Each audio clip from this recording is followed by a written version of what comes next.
চনৰ পৰা ৩,০০০ টকাতে কাম কৰিছে। এতিয়া আমি বহুত আন্দোলন কৰাৰ পিছত আমাক ১,০০০ টকা বঢ়াইলে ৪,০০০ কৰিলে।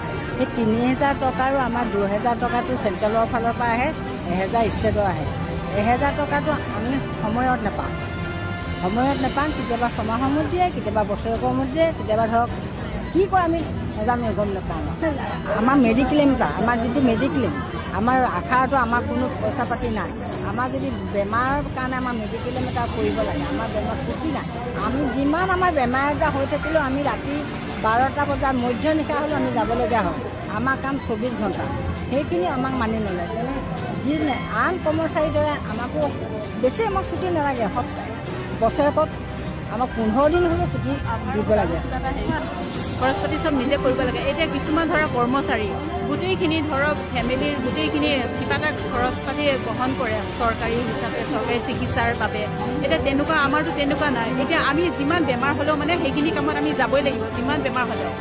মানে সেইটোৰ পৰা অকণমান মানে আমাক চাব লাগে যে চৰকাৰীয়ে মানে কিবা এটা ব্যৱস্থা যেন কৰি দিয়ে আৰু। ধৰক বহুত দূৰ যাব লাগে, বহুত দূৰ যাবলৈতো খোজকাঢ়িতো কোনোদিনো যাব নোৱাৰে ন পুতুকে।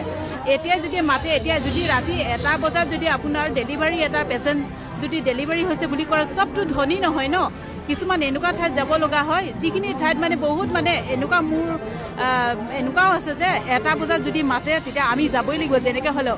আমিতো মিষ্টাৰক লৈ যাব নোৱাৰোঁ, তাত অকলে লগৰ কেইজনীক লৈ কিনে যাব পাৰোঁ। তেতিয়া যাতে অহা যোৱা কৰিবলৈ কিবা এটা যেন ব্যৱস্থা কৰি দিয়ে। এতিয়া স্কুটিৰ কথা আমি সকলোৱে দাবী কৰিছোঁ, যেতিয়া সেইখিনি অকণমান সোনকালে যাতে কৰি দিয়ে, সেইখিনি আমাৰ কাৰণে বহুত মানে আমাৰ কোনো প্ৰটেকশ্যন নাই। আমাক যদি কোনোবাই ৰাস্তাত মাৰ্ডাৰো কৰি দিয়ে, আমাৰ প্ৰটেকশ্যন নাই। সেইখিনিও চৰকাৰে আমাৰ দায়িত্ব নাই দিয়াৰ জৰিয়তে আমি মানি নলওঁ। আমাক ২১,০০০ টকা লাগে, স্কুটি লাগে, এটা ৰিপৰ্ট আমাৰ পৰা লাগে, কিন্তু আশাবিলাকৰ কাৰণে একোৱে কৰা নাই। আমি আজিলৈকে একো ফেচিলিটি পোৱা নাই। আজি স্বাস্থ্যমন্ত্ৰীয়ে ইমান যে অসম স্বাস্থ্য বিভাগত ইমান উন্নত হ'ল বুলি তেখেতে যে মানে কি কয় ৰাষ্ট্ৰীয় পুৰস্কাৰ পালে। তেওঁ ৰাষ্ট্ৰীয় পুৰস্কাৰ কাৰ পৰা পালে? কোনে তেওঁক ৰাষ্ট্ৰীয় পুৰস্কাৰ পোৱাৰ যোগ্যতা তেওঁক কোনে দিলে? আমাৰ এই আশাকৰ্মীসকলে ঘৰে ঘৰে গৈ এইবোৰ বিচাৰি আনি মানে প্ৰত্যেকটো সমস্যা সমাধান কৰাৰ কাৰণে তেওঁ আজি এই ৰাষ্ট্ৰীয় মৰ্যাদা তেওঁ পাবলৈ সক্ষম হৈছে। কিন্তু আশাকৰ্মীৰ ফালে তেওঁ এবাৰো উভতি চোৱা নাই।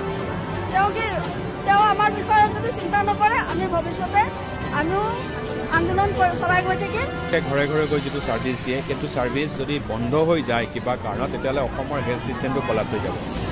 কিন্তু তাৰ বিপৰীতে এওঁলোকক যিটো দিব লাগে, তেওঁলোকৰ যিটো প্ৰাপ্য মজুৰি, সেই মজুৰিটো নায়েই। বৰঞ্চ কেইটামান মানে কি বুলি ক'ম, এটা মাননি দিয়ে ৩,০০০ টকা। ৩,০০০ টকাটোৰ ১,০০০ টকা যিটো চেণ্ট্ৰেল গভৰ্ণমেণ্টৰ পাবলগীয়া আছে, সেইটো সময়ে নাপায়। এতিয়া ৩ মাহ ধৰি এওঁলোকৰ বেতন নাই। আজি ৩ মাহ হৈ গ'ল। আজি অসম চৰকাৰে ভূপেন হাজৰিকাৰ জন্ম শতবৰ্ষ উদযাপন কৰিছে, শ্লোগান দিছে মানুহে মানুহৰ বাবে। তোমালোকে অলপ মানুহে মানুহৰ বাবে হৈ প্ৰেক্টিকেলি দেখুৱাব লাগে চৰকাৰখনে। এইসকল মানুহ নহয় নেকি, নে পশু, নে কি?